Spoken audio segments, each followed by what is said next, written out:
Welcome! We are here yet again to talk about another aspect of objective personality, and this week it will be on the animals. So our objective for today is to be to get the gist. If you were to get the gist of what the animals are, then that would be a great starting point.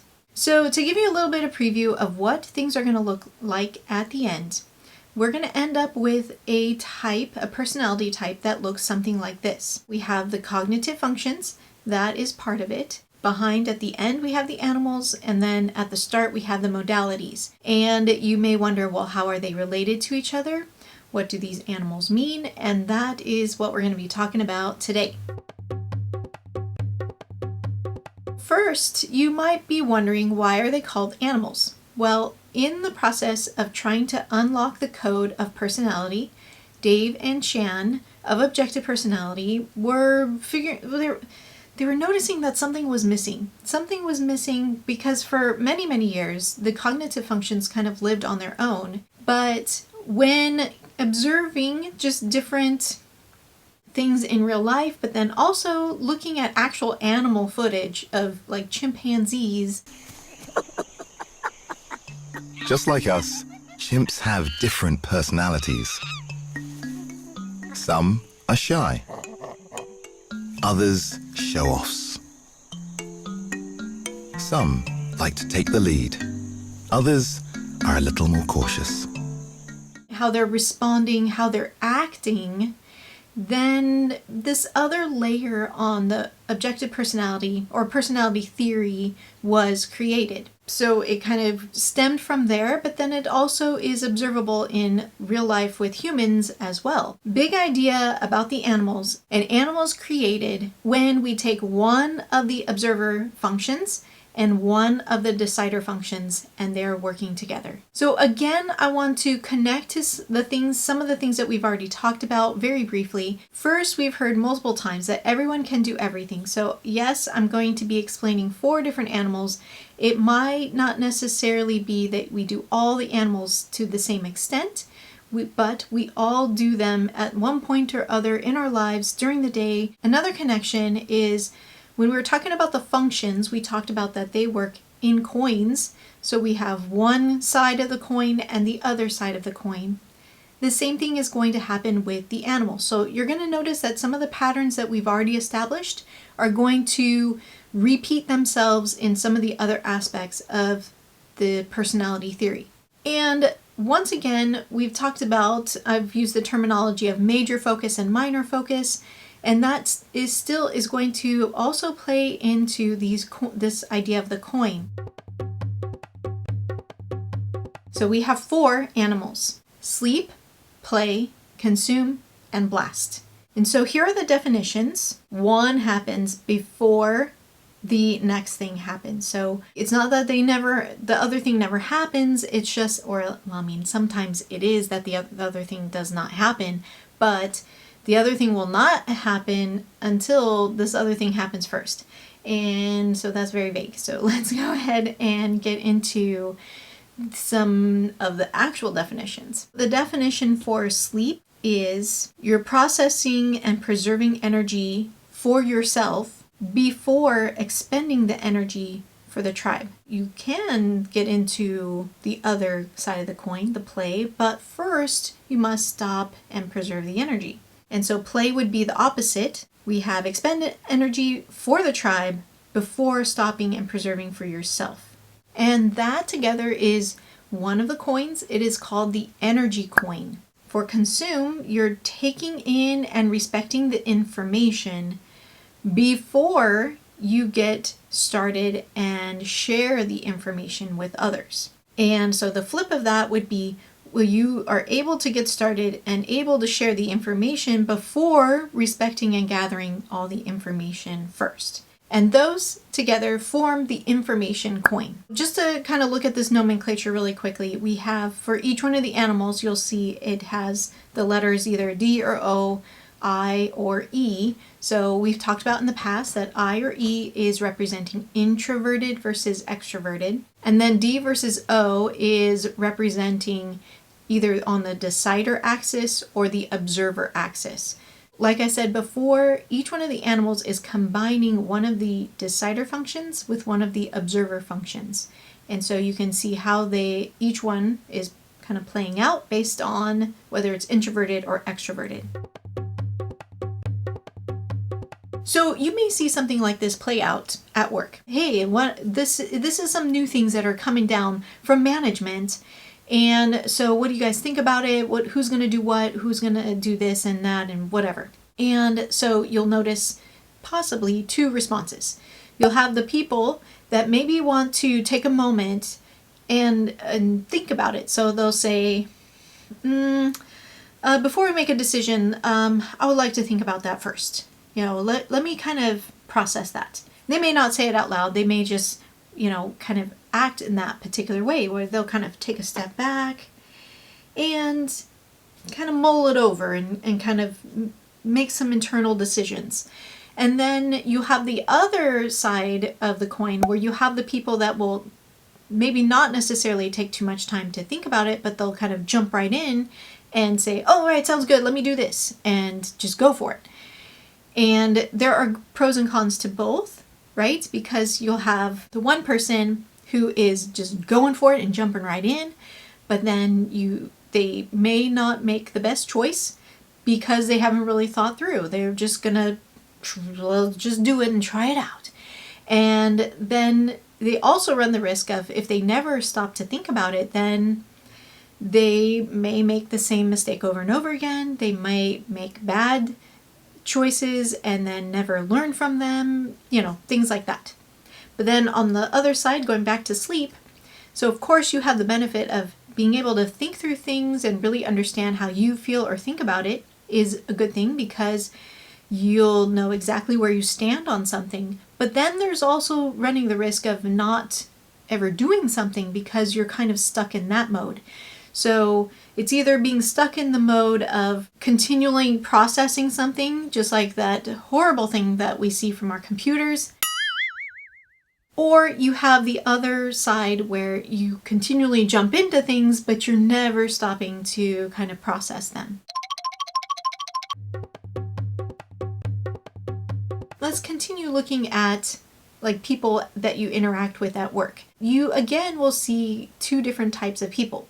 Let's say that your team has been chosen to present something to the entire floor in regards to the new system that is going to be used. And so you have the people that are not ready yet. They will be the ones in the group that'll say, I'm not quite ready yet. I need to do some more research. So let me go ahead and get back to you on that. And then you have the people that once they've heard the information from, let's say, their boss that now they're going to have to go out and share, they'll say, all right, let's go. I'm ready to go. Okay, no, I don't need more information. I'm good. I have the gist of it. I'm ready to go. Consume is looking for more information and looking to update it and to keep gathering that more information in order to understand it better, in order to grapple with it and wrap their minds around it. And so that is a good thing. You want to be able to have all the information that you can. But they may run the risk of never sharing out that information that they have. They might have a lot of information and not realize that even the information that they have is enough to share with others. And so that's where they kind of get stuck. And then with blast, you have the person that is ready to go. They're ready to share, they're ready to move, and yet they may not have all the information. So being able to go and start is a good thing. And hopefully what they'll learn is as they're going, they may run into the case where they don't have all the information. So that may cause them later to stop and gather more information because maybe what they thought they had was enough and it wasn't, but now they need to fill their bucket with more information. Those are some nitty-gritty details, but then let's kind of step back and look at it through kind of like a wide lens. And so a couple ways that you can think about these these animals and the coins of the animals is that we have sleep and consume are more of the stop, meaning they're not going to jump out into the world. They're going to stop and either think about it or gather more information. And play and blast are more go animals. So they're ready to go, they're ready to jump out, they're ready to move. Or you can also think about it as in versus out. So going more of it inward of the energy versus outward of the energy. Inward with the information, meaning I'm gathering more for me in order to share with you. So that's the outward of the information. Those are kind of big words that you might think about when you are thinking about the animals. I thought that we would end with looking at what the animals are not. So sometimes what happens when we look at these terms that are used for the animals, we kind of equate them with things that they are not meant to be equated with. So in geometry, we have something called a biconditional statement, and that means that the statement is true going in both directions. Those are very special cases. A very common conditional statement that is used that is not biconditional is rectangles versus squares. And so you might have heard that one as an analogy. And so the same thing happens here. So in geometry, we have all let's say it right. All squares are rectangles. That is a true statement. All rectangles are squares. That is not a true statement. So that would not be a biconditional statement. So if I tell you that I have a square, you know that it's also a rectangle. But if I tell you that I have a rectangle, it doesn't mean that it is a square. It could be a square, but it doesn't have to be a square. And so that is the case for these examples. And what I'm trying to say is that it could be true, but it's not always true. It is not a defining factor that needs to be there in order for somebody to be displaying this animal. So, for example, play does not mean that it is literally playing around or joking around. Could it be? Yes. Does it have to be? No. Sleep does not equal quiet. So just because somebody is quiet all the time does not mean that they are asleep. They could be, but it does not mean they have to be. Blast is not the same as talking. Can somebody be talking and blasting? Yes. But just because somebody is talking, does that mean they're blasting? No. Consume. So this one is actually a really big one because everybody equates these things and is not correct. Consume is not equal to watching TV and reading books. I know we use that term a lot, like I'm consuming this, I'm consuming that. I consume food too, and it doesn't mean that you are consuming necessarily. There's more to it. Can you be reading books and watching TV and consuming? Yes, but they're not equal to each other. I could be watching TV and reading books, and it doesn't mean I am consuming. In fact, I watch a lot of TV, and consume is not something that I do the majority of my time when it comes to the very specific definitions that we're looking here. So you kind of have to think about it that way. Consume is very particular. You have a very particular reason for why you're doing it. So if we go back to way early on, we were talking about that behavior is not equal to your personality. Everybody does the same behavior, but it's the why behind the behavior. So here we have two people. We have Jenny, who is watching TV and reading books, but she's not consuming in the sense of OP consuming. But here we have Simon, who is reading books and watching TV, and he is consuming because he's using it for a different reason. Jenny is using it as a way to escape things and to avoid things and to not do things, which we all do, right? Everybody does that. What Simon does is he's actually taking in the information and he is actually transforming himself and his information based on what he's reading. It's not just reading for enjoyment.